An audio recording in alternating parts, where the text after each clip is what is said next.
The great sage of our previous generation, the Chazon Ish, said that the most important factor of developing relationships between human beings is focusing and being aware of the little subtleties of a relationship. Focus on what the Chazon Ish says, hadvarim aktanim, midvarim aktanim nivnim. A connection gets built from small things. Our lives are constantly a series of small trivialities, interactions, nuances. These are our daily lives. And the Chazon Ish said that when a person is focused on conducting himself properly with the trivialities, the little smiles, the little gestures of appreciation, the little shows of friendship, the little shows of compassion, all of these things, this is what makes up a relationship. The Chazon Ish says that this is the case with all human interactions, and certainly this is the case between husband and wife. Husband and wife relationships are made up of the small interactions, the daily small little subtleties. This is what determines the quality of a relationship. This is what brings a couple together. This is what determines the quality of a parent-child relationships. It's the small things. Of course, the big issues are of significance, and if the big issues are not in place, that can be very problematic. But the real quality of the relationship is determined by the small things. It's the small things that count in a relationship. And it is brought down that Mishemavir al midotav mochalim lo al kol avonotav. As we stand before the days of judgment, Chazal give us a fantastic idea and suggestion.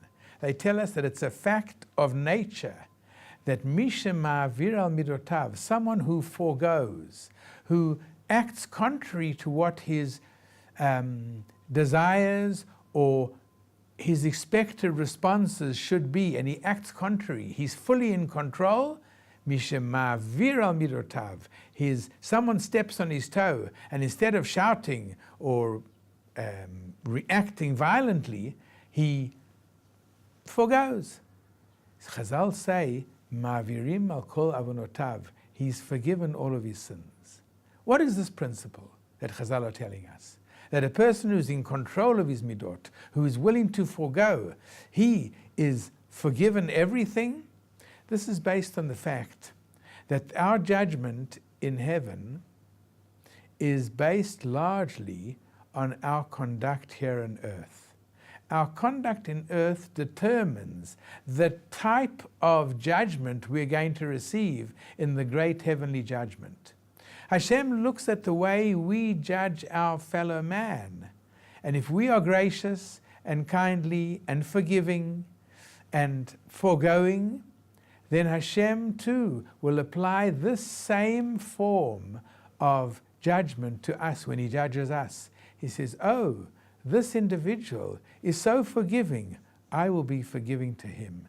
This individual forgoes, I will forego. This individual is compassionate with others, I will be compassionate with him. Now this is a fantastic formula of how can we achieve success in this great judgment. We know, Ein adam ein tzaddik ba'aretz asher lo yecheta. There's no man in this world who doesn't sin.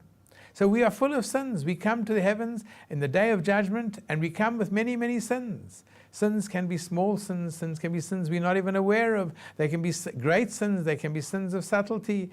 And we come before Hashem, and we're in judgment.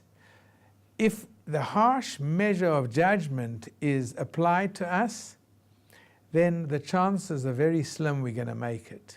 But if judgment is applied with mercy, if Hashem sits upon the Kisei Rachamim, so-called the throne of mercy, then we have a great chance. How do we determine which throne Hashem is going to sit upon when He judges us? That is determined by our conduct.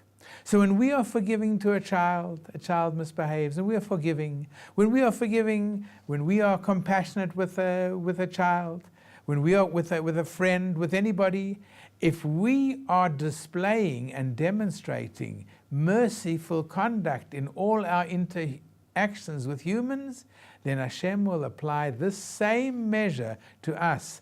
And in this way, we have great chances of having a wonderful year and being zocher badin, and we will be able to merit in this great judgment.